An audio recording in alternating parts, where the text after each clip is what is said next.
नमस्कार। Chanakya IAS academy के daily current affair session में आपका स्वागत है। आज है 16 अगस्त और 16 अगस्त से जितने भी महत्वपूर्ण प्रश्न बनते हैं हम उन पर चर्चा करेंगे। हमारा आज का पहला प्रश्न है, प्रधानमंत्री आवास योजना ग्रामीण कंजर्वेशन के तहत सर्वश्रेष्ठ कलाकार जिला पुरस्कार किसे मिला है? कुपवाड़ा, हरदा, अवंतीपुर या इनमें से कोई नहीं। तो अभी हाल ही में कुपवाड़ा जिला को सर्वश्रेष्ठ कलाकार जिला पुरस्कार का अवार्ड मिला है। जिला कुपवाड़ा को श्रीनगर में आयोजित जम्मू कश्मीर केंद्र शासित प्रदेश के उपराज्यपाल मनोज सिन्हा द्वारा PMAYG के तहत केंद्र शासित प्रदेश जम्मू कश्मीर में सर्वश्रेष्ठ प्रदर्शन करने वाले जिले 2023 के पुरस्कार से सम्मानित किया गया है। ग्रामीण क्षेत्रों में आवास की कमी को दूर करने के लिए सरकार ने 1 अप्रैल 2016 से इंदिरा आवास योजना को प्रधानमंत्री आवास योजना ग्रामीण के तौर पर पुनर्गठित किया। प्रधानमंत्री आवास योजना ग्रामीण या PMAY ग्रामीण कार्यक्रम का उद्देश्य भारत के गांवों में कच्चे घरों की जगह पक्के घरों का निर्माण करना है। हमारा आज का अगला प्रश्न देखेंगे, हाल ही में किसको फुल प्रूफ फिंगरप्रिंट पहचान प्रणाली के लिए गोल्ड अवार्ड दिया गया है? UIDAI, NAFIS, NFN या इनमें से कोई नहीं। तो अभी हाल ही में NAFIS यानी राष्ट्रीय स्वचालित फिंगरप्रिंट पहचान प्रणाली को गोल्ड अवार्ड से सम्मानित किया गया है। राष्ट्रीय स्वचालित फिंगरप्रिंट पहचान प्रणाली टीम ने अगस्त 2023 में प्रशासनिक सुधार और सार्वजनिक शिकायत विभाग द्वारा डिजिटल परिवर्तन श्रेणी 1 के लिए सरकारी प्रक्रिया पुनर्रचना में उत्कृष्टता के तहत स्वर्ण पुरस्कार जीता है। NAFIS एक केंद्रीकृत फिंगरप्रिंट डेटाबेस की मदद से मामलों के त्वरित और आसान निपटान में मदद करता है। यह किसी अपराध के लिए गिरफ्तार किए गए प्रत्येक व्यक्ति को एक अद्वितीय 10 अंकीय राष्ट्रीय फिंगरप्रिंट नंबर प्रदान करता है। हमारा आज का अगला प्रश्न देखेंगे, हाल ही में प्रधानमंत्री नरेंद्र मोदी द्वारा किस राज्य में संत रविदास मंदिर की नींव रखी गई है? उत्तर प्रदेश, नई दिल्ली, मध्य प्रदेश या हरियाणा? तो अभी हाल ही में मध्य प्रदेश में प्रधानमंत्री नरेंद्र मोदी द्वारा संत रविदास मंदिर की नींव रखी गई है। PM नरेंद्र मोदी ने अगस्त 2023 में मध्य प्रदेश में संत रविदास के मंदिर सह स्मारक की आधारशिला रखी और इसके साथ ही मध्य प्रदेश में 4000 करोड़ रुपए के विकास कार्यों का भी उद्घाटन किया।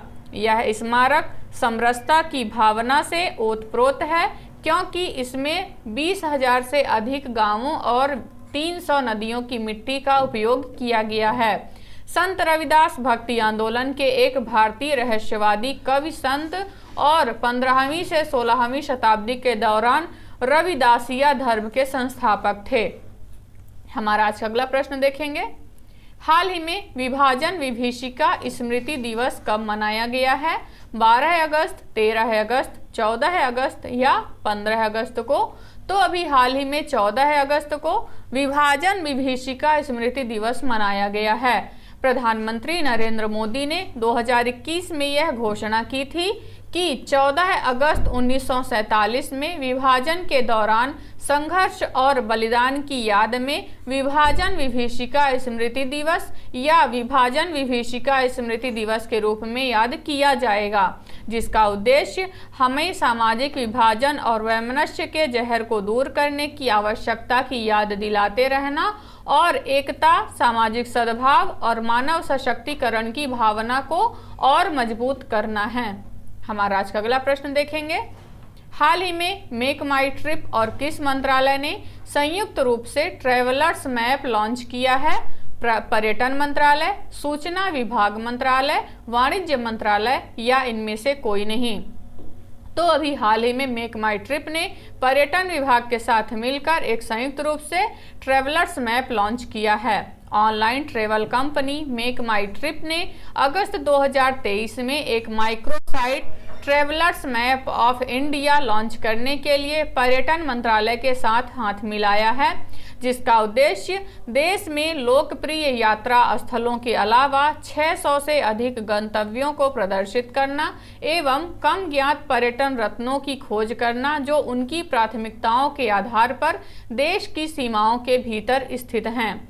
मेक माई ट्रिप के अनुसार इस माइक्रोसाइट को भारत सरकार के दूरदर्शी देखो अपना देश कार्यक्रम के अनुरूप डिजाइन किया गया है। हमारा आज का अगला प्रश्न देखेंगे। किसने महिला ब्रिटिश ओपन 2023 में दूसरा बड़ा खिताब जीता है? एलिसन कॉर्पुज, लिलिया वू, स्वीटेक या एमा राडुकानु?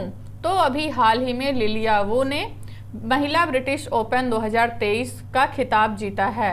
अमेरिकी गोल्फर लिलिया वू ने चार्ली हल को हराकर महिला ब्रिटिश ओपन जीता है 2023 का खिताब अपने नाम किया है। उन्होंने अप्रैल 2023 में शेवरॉन चैंपियनशिप भी जीती है। 2019 में जीनियंग को के बाद एक ही वर्ष में 2 मेजर जीतने वाली पहली महिला खिलाड़ी बनी हैं और 1999 में जूली इंकस्टर के बाद पहली अमेरिकी महिला बनी हैं। हमारा आज का अगला प्रश्न देखेंगे।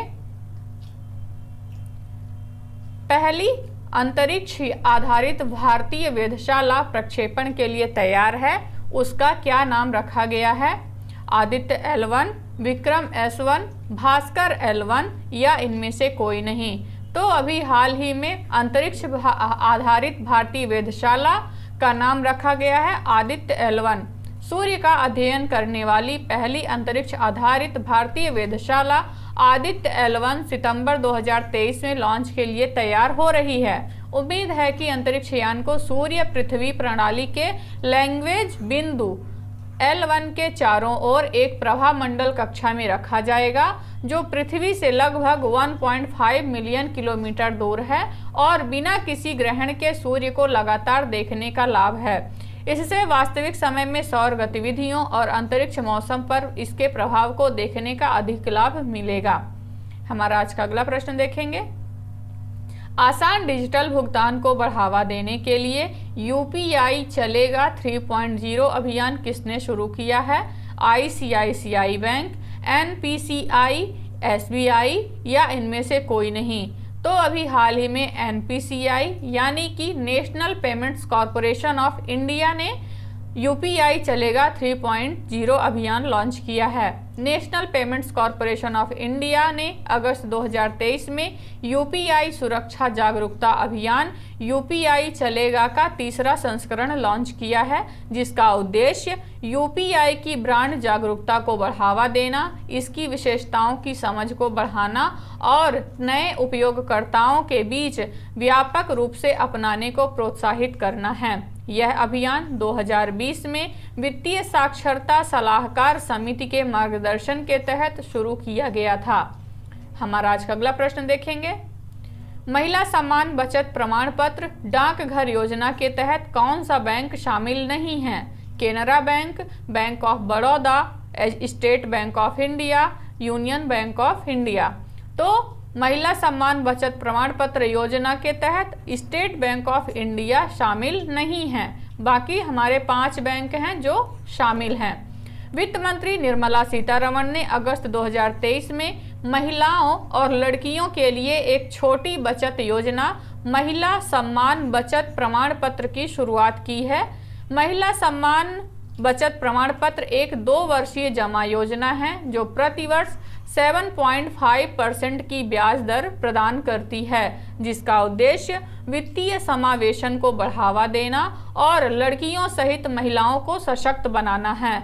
यह एक बार का कार्यक्रम है जो अप्रैल 2023 से 2025 तक चलेगा। हमारा आज का अगला प्रश्न देखेंगे। हाल ही में किस मंत्रालय ने देश भर में प्रधानमंत्री भारतीय जन औषधि केंद्र स्थापित किए जाने की घोषणा की है? स्वास्थ्य मंत्रालय, रेल मंत्रालय, पर्यावरण एवं संरक्षण मंत्रालय या इनमें से कोई नहीं? तो अभी हाल ही में रेल मंत्रालय द्वारा यह घोषणा की गई है कि देश भर में प्रधानमंत्री भारतीय जन औषधि केंद्र स्थापित किए जाएंगे। रेल मंत्रालय पूरे देश में रेलवे स्टेशनों पर प्रधानमंत्री भारतीय जन औषधि केंद्र स्थापित करने के उद्देश्य से एक महत्वपूर्ण प्रयास शुरू कर रहा है। इस पहल का प्राथमिक उद्देश्य किफायती मूल्य बिंदु को बनाए रखते हुए जनता के लिए सर्वोत्तम दवाओं की उपलब्धता सुनिश्चित करना है। PMBJ के रणनीतिक रूप से रेलवे स्टेशनों के सर्कुलेटिंग एरिया और कनकोर्ड्स के भीतर स्थित है, जिससे यह सुनिश्चित होता है कि यात्री और आगंतुक आसानी से जनौषधि उत्पादों तक पहुंच सकें। तो ये रहे आज के हमारे कुछ महत्वपूर्ण प्रश्न। आशा करते हैं चाणक्य IAS अकेडमी द्वारा चलाया जा रहा करंट अफेयर सेशन आपको पसंद आ रहा होगा। हमारे ऐसे और भी कंटेंट से जुड़ने के लिए चैनल को सब्सक्राइब करें और बेल आइकन दबाना ना भूलें। धन्यवाद।